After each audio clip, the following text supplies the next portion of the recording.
before we start, I would like to acknowledge the traditional owners of the waters, the sky and the land in which I work and that we're meeting today. That is the Yagara and the Yugambeh people.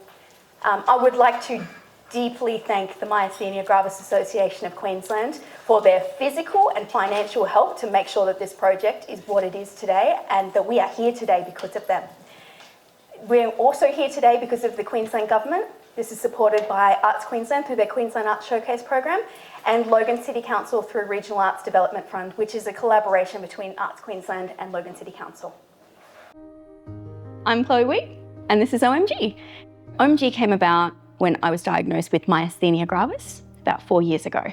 At the time that I was diagnosed, we were going through some really significant medication shortages. In Australia, there is no alternative to this medication. You can see the medication behind me. This is Mestinon. We have to take it every 4 hours to keep our body moving. Without it, choking, difficulty breathing, difficulty seeing, difficulty moving.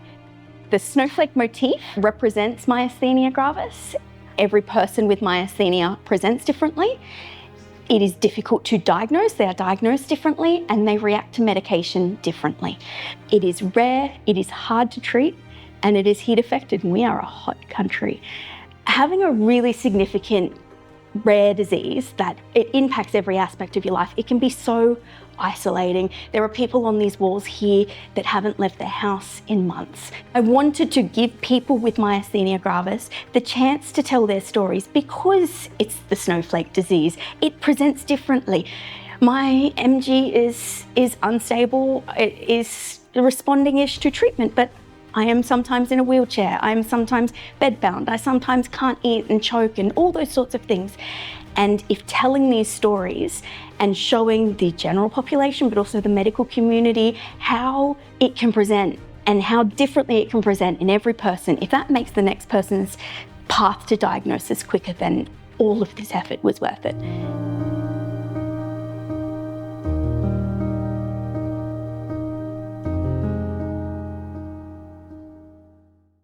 I'd like to do a little bit of an introduction to myself. My name is Chloe Wigg. I'm an artist. I'm also a mother and I'm a person with Myasthenia gravis. My art history, I was traditionally a fluid acrylic artist, making intricate and evocative paintings from layers of poured acrylic paint. I have collections held both privately and publicly, nationally and internationally. I have public works at the Logan Street outside of the Logan Hospital and in Woodridge on the Croydon Road. I've done murals, but this is my first foray into sculptural assemblage. I was once a paramedic and I was very unfortunately medically retired. During my rehabilitation, I spent a lot of time in hospital and I was exposed to art therapy. And it really helped me come to terms with being a paramedic. So much of my life was helping people, using my skills, my expertise and my knowledge to provide comfort and care to people going through the worst moments of their life. And suddenly I was the person that needed care. Suddenly I was the person that needed that help, and that was a very hard transition to come to terms with. And when I was painting, the world just washed away. Everything was fine, everything was okay. And that was how I was introduced into art. MG started, and it started slowly, and it started insidiously. My son was a baby when I started having symptoms, and one of the first ones was fatigue.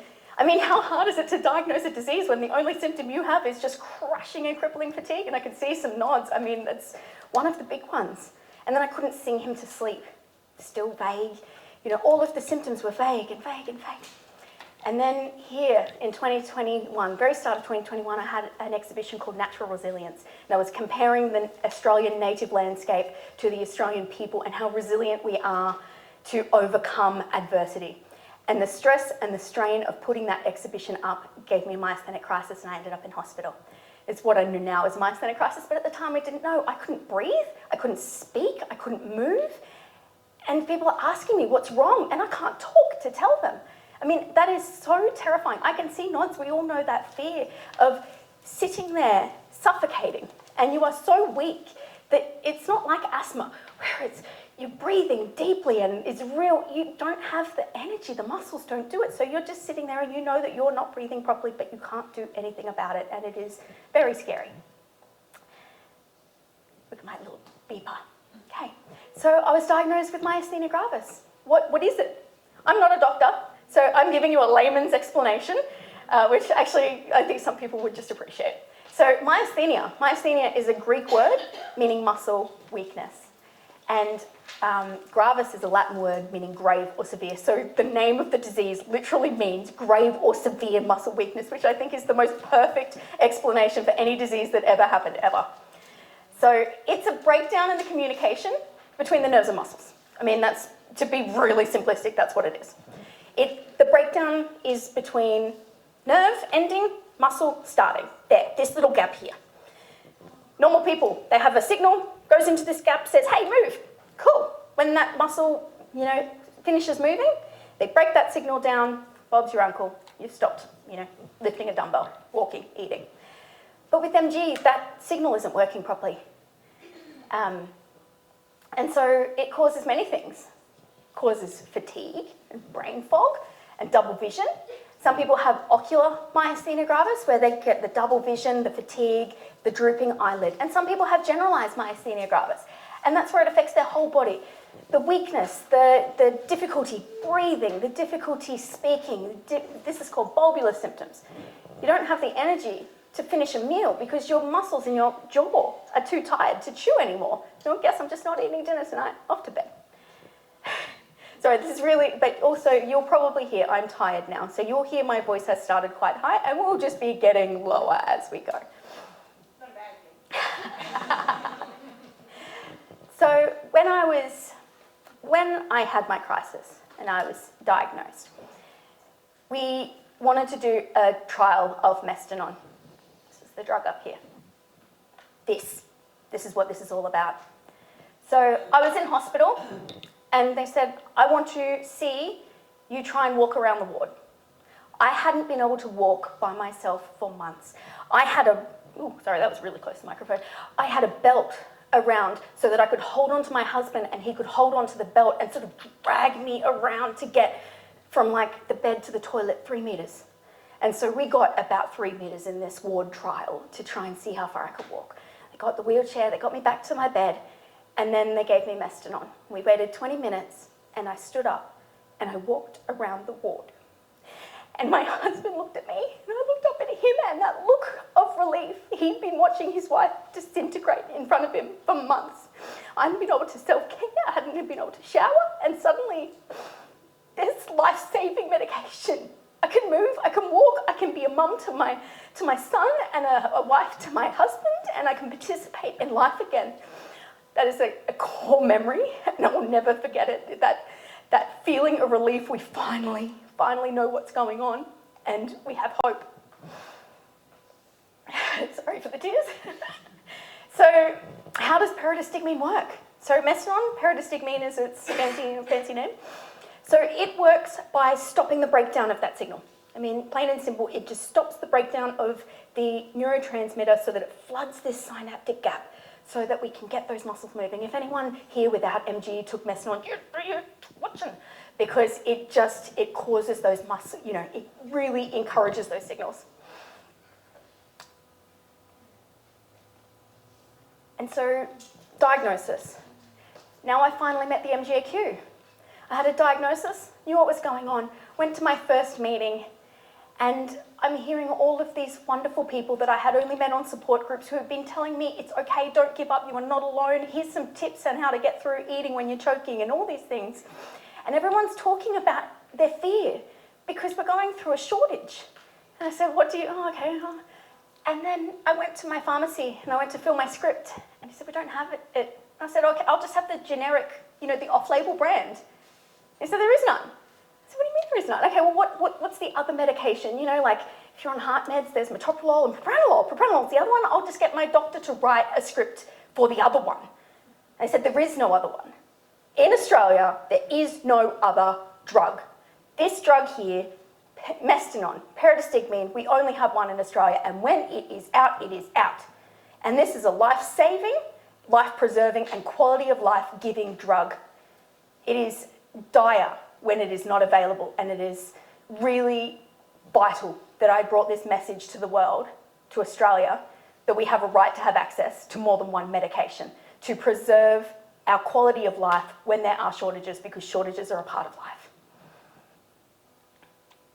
So I asked people to start collecting their bottles. And my husband went, "You're not doing an art exhibition, are you?" He's like, "Great, we've started some things, but you're doing surgeries and you're still choking, and you can, you're not well by any way, shape or form." But I knew that I had skills, knowledge and expertise, and I could use those skills, knowledge and expertise to help people who are feeling very vulnerable. Suddenly I could use all of those skills that I had as a paramedic, and I could just pivot and use them in a different way as an artist to advocate for a group of people who desperately needed someone to advocate for them. So I thought I just need to give myself lots of time, and that'll do it. Anyway, we'll talk about that later. So people started collecting their Methadone bottles. I knew that the snowflake motif had to be the centre of this exhibition. So why? Why the snowflake motif? Why is this called a snowflake disease? It's the snowflake disease because I'm a special snowflake, as my brother likes to say. It is called the snowflake disease because every single person presents differently with it. It's so hard to diagnose because it looks so different. Each one's unique. Everyone responds to medication differently, which is why it's so silly that we have so few medications available to us in Australia. But also, it's heat affected. And I don't know, well, okay, it's not very hot right now, but we are a hot country and we're a hot state. And my son likes to call it melty face. I just start getting hot and I just start drooping. So I knew the snowflake had to be the centre of the exhibition. But also, like the snowflake, the symptoms are there in 1 minute and gone the next. You can be at the neurologist's office and they're doing the examination and they go, doesn't really look like MG. You feel like you're on trial every single time you go to the doctors because sometimes the symptoms just aren't as obvious that day or that morning in the very air-conditioned office when you're nice and cold and well-medicated and all of those things. But so that's why. Okay, so what did I want from this exhibition? Awareness, great. But how, what, why? So I wanted advocacy, but do I just want people to know the name Myasthenia gravis? Is it going to be helpful to people if the post office guy down the road can say Myasthenia gravis? Yeah, great, but no. What I wanted was a very specific form of advocacy. Medication access is a basic human right, and it is our right to have access to the medication and to options when we don't respond well to the ones that we have. And so that was where the Methadone bottles came from, that is where the collection comes from, and that is where it's called Frozen Lifelines, the snowflake sculptures. The next one, storytelling. MG is unique. I've just sat here and told you all about the snowflakes. It's great if I stood up on a milk carton and told you all about my story, but that's only my story. You know, that doesn't tell you the full, beautiful range of everyone's stories, their trials, their triumphs. I wanted to give a voice to the marginalised and use my skills to let them say what they wanted to say for themselves. And that is where those portraits come from. When you go and you look at the portraits, each one has a QR code. You can scan to read their story or to hear their story. It was really important for that to be accessible because so many of us have double vision. And you all have a catalogue and those stories are written there, and the QR code is to hear that story as well. And the third part was individual social impact. That is a really hard call for any artist. How do you do something, put some art up on the wall and make a difference to someone in Tasmania that you've never met before? Like how do I do that? I knew that this exhibition was going to make me sick. And it did. It made me so sick. I had a mild crisis. I ended up in a hospital. I was nil by mouth. I couldn't speak. It was awful. But I went into that knowing that this was going to take more than my body had at times. And I wanted more for the MG community. I wanted bang for that buck, right? So, individual social impact. That is where the crocheted snowflakes came in. I wanted something that was universal, that was generational, passed down from, grandmothers to daughters, dads. let's not be sexist here. Dads can crochet too. But I wanted something that connected a community, that united people. I didn't know how to crochet, so I had to learn. So I learned how to crochet, then I had to learn how to write patterns, and then I learned that UK and US have two different ways of saying the same thing, and so I had to learn both of them. Anyway, that's for anyone who, we can hear the crocheters in the room, they're chuckling because they know that story. And so then I wrote a pattern, I recorded it, I made a pamphlet, and I sent it out into the world. Take this to your workplaces, take this to your craft groups, your wine groups, your art groups, and say, this is a disease that I have. You can learn a little bit about it. Would you like to crochet a snowflake with me? Great, they've got me snowflakes up on the wall, it looks really great. But what that did was that lessened a little bit of the isolation that people feel with myasthenia. It broadened their social network. And that is a really powerful, measurable thing that this exhibition was able to do for people, not just in Australia, but around the world. I've had crocheted snowflakes sent in from South America. You know, it was a really measurable thing, and I'm really honoured to have been able to bring that to the people with MG. So let's talk about some figures. Oh, I did infos with you here. I'm really proud of this one. Ready? So we collected 2,000 Mestinon bottles, which totaled 200 hours of sorting, cleaning. There we go. That's me with my... I finally learned that PPE was really important, especially with MG, because alcohol, you don't have to drink it when you're inhaling 90% alcohol. Yeah, my husband had to help me off the table for a few of those. And gloves, because yeah, it goes... Anyway, 200 hours cleaning, sorting, and removing labels, and also removing... Also removing this little safety pull tab. If you look at some of the snowflakes, there's a circle in them. This little safety pull tab has been crocheted around and incorporated into that artwork. Every part of this bottle has been used, or will be used because I couldn't use the labels. 2,600 crocheted snowflakes and counting, because they still keep coming, which is wonderful. Here's a photo of Carol's beautiful craft group up in Townsville. Yeah, they made over 500 crocheted snowflakes. This snowflake part represents 450 hours of crocheting, connecting, and hanging. There's me getting IVIG, working on my snowflakes. 31 portraits telling 29 stories. There's a little behind the scenes of me in my studio being a pyromaniac. I was only supposed to do 12 to 24 portraits, but people kept giving me their stories, and I had to tell them. Who am I to decide which story is valid to tell and which one deserves to be seen?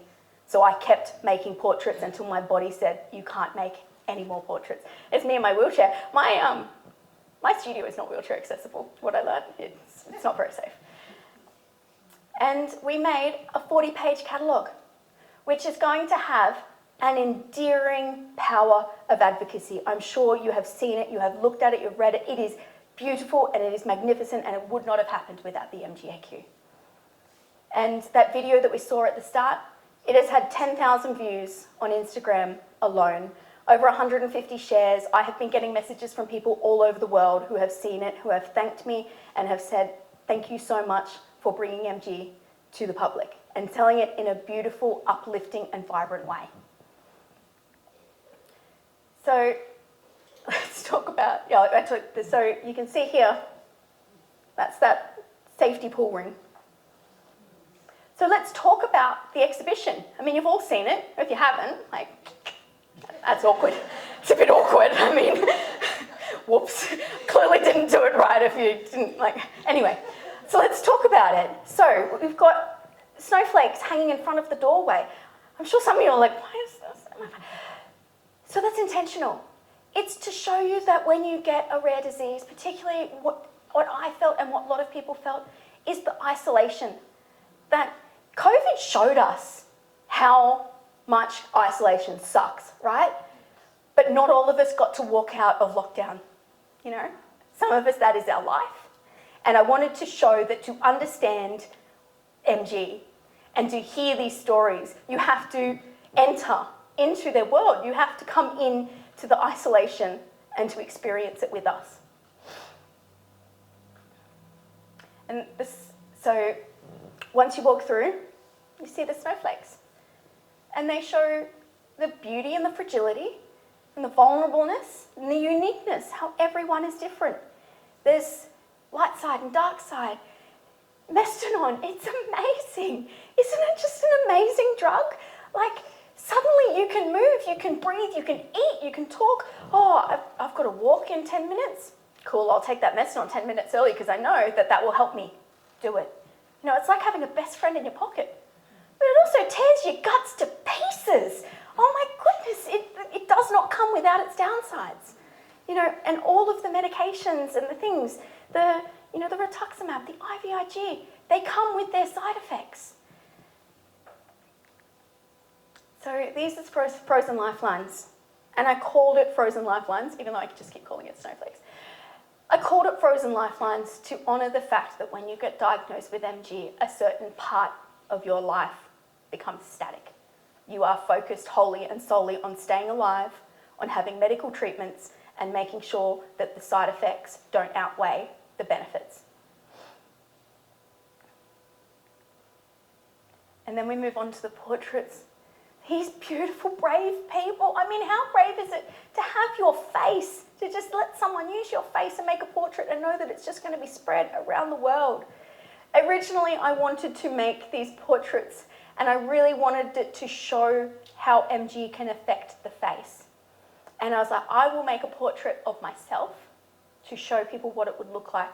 And I started looking through my camera roll, and funnily enough, I didn't have many photos of me looking like dog's breakfast. And I realised, look, not many people are going to want to show their face when it's not great to the world. And that is what I encountered. So many people are like, I don't have a photo that I'm happy for people to see because I've been on high-dose steroids and I have moon face, or because, you know, the drugs have made me lose so much hair, or, you know, there were so many stories like that. And so I had to honour that and I had to change. And I said, okay, well, I want this to be telling people stories. I need to stop telling them what photo to give me, and I need to let them tell their story, both in words but also in pictures. And I need to honour and celebrate what they have gone through and the triumph of where they are now, rather than the hardships that they have gone through.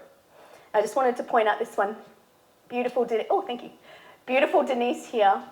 If you get a chance to go back through, I painted Denise. Denise gets double vision, like many of us. Denise's portrait is painted to show what double vision can look like. It's very easy to go, and you cross your eyes and you're like, oh yeah, that's what double vision looks like. But when you're living with it permanently, your brain is an amazing organ. It will try desperately for you to be able to see. So it will try and disregard one of those inputs to have one image. And so sometimes double vision can just look blurred. There is 2 images of Denise here, but it just looks a bit blurred, doesn't it? You can still see Denise, but it's blurry. And I wanted to show that that is sometimes what the double vision can look like. They kept asking me, when my symptoms, do you have double vision? No, it's just blurry. Now I know when it's like that. I'm like, oh, it's just having trouble focusing. And I wanted to point out Mick here. This is Mick and John. Mick has come up from New South Wales to be here today. Thank you very much, Mick. And I wanted to, I'm just in love with their story.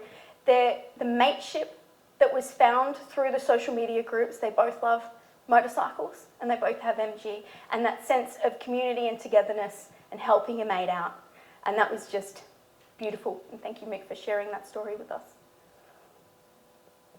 And here we go here. I wanted to point out Michelle. These are portraits of the same person. Michelle, little Michelle down here. If you have a look, she doesn't have much interest to her face because she can't smile very much, and her eye has gone wonky donkey because she doesn't have the muscle strength to hold it. It is very intentional that I made that portrait smaller, and it is very intentional that I put it underneath her main portrait, because I wanted to show how different you can look But I wanted to honour and celebrate where she is now.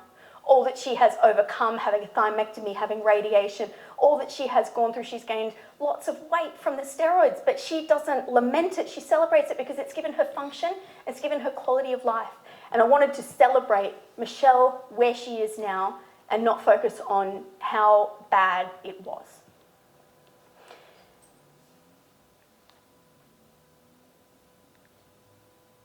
So where to next? Where does this exhibition go next? Do I just like pack it up, put it in my basement? I don't even have a basement. Who has a basement? Put it in my garage. My husband can bemoan it from now until the end of time because those transport crates are truly enormous. No. So it goes from here, it's going out to Warwick Art Gallery. And it is actually the main exhibition for Jumpers and Jazz in July, which is a huge honour, and that's a huge deal. It is the town-wide event. They put so much time and effort, and they have thousands of people coming to their town for that event. This is going to be a huge awareness-raising thing for the MG. And what do I want to do next? I mean, I hope that OMG is going to tour Australia. That's a lot more work, a lot more funding that I will need to source, but I will do that. I want to spread this message around. There are so many people who have told their stories, who have sent in Methadone bottles that weren't able to come up to Queensland to do it. I would like to get this to every state so that people can see it. I mean, I think it's pretty good. And at the end of all that, I would love for these artworks to end up in hospitals. I have a real passion about using my skills, my expertise, my knowledge to help people when they're the most vulnerable. And where do you feel more vulnerable than when you're at hospital sitting in those infusion things? When you've had a blood clot in your heart and it's gone in your lungs and they tell you he could have died. Great! I'm so glad that was a side effect of medication this time. Good! You know, I love making a warm and welcoming environment out of clinical spaces. And so I really hope that these artworks end up there eventually. It's just some behind the scenes of us setting it up. It's actually really difficult to do the setup. And finally, I'd just like to say thank you. I'd like to thank, hang on, I'm going to use my pointer. I would like to thank my family, my husband, who has been an unpaid labour force for years. My mum, we have all had to wear our PPE from using Stanley knives to get resin drips off the back of artworks and all the tiny little things that go in that no one sees that are just time consuming. My family have been there. I want to thank my son who has, I don't even think he's here, but he has had to share his mum with this project for a bit too long now, and I'm looking forward to being able to just be mum for a while. I'd like to thank Logan City Council and the Logan Art Gallery for giving me the time I needed to get this exhibition up, to understand that I couldn't just do it in a 12-month turnaround. And I want to thank Jackie. She has been a crochet snowflake workhorse. Thank you. Thank you very much. And I'd just like to thank everyone for coming. I see so many familiar faces, but I see so many new faces. I know that there are people who have come from interstate. I know that I want to thank the family that have come here to support their family member. Hopefully you've learned a little bit about MG and about your loved one. And I would like to thank the hospital, you know, the doctors and the nurses that I see here today. Thank you so much for taking time out of your days off to come and support this cause. That's it. And finally, I'd like to thank the MGAQ. We would not be here today without it. I would not be here today without them. Without them saying, don't worry, everyone gets told it's not MG the first time. Just because they say it's not MG doesn't mean it actually is. Don't give up and don't be despondent. I would have accepted that first diagnosis and not had treatment. I was afraid that I was going to die before they figured out what was going on. And the MGAQ were there saying, don't give up hope. Just keep pushing, keep doing what you're doing. You are safe, you are heard, you are not alone. And I just want to thank them from the bottom of the heart for everything they do for MG awareness and for supporting those with MG. Now, every purchase that is made today through merchandise or the artworks themselves, 10% of that is being donated to the MGAQ. as a thank you and for them to continue their life-saving work. Thank you very much. I'm going to pass you over to Alice.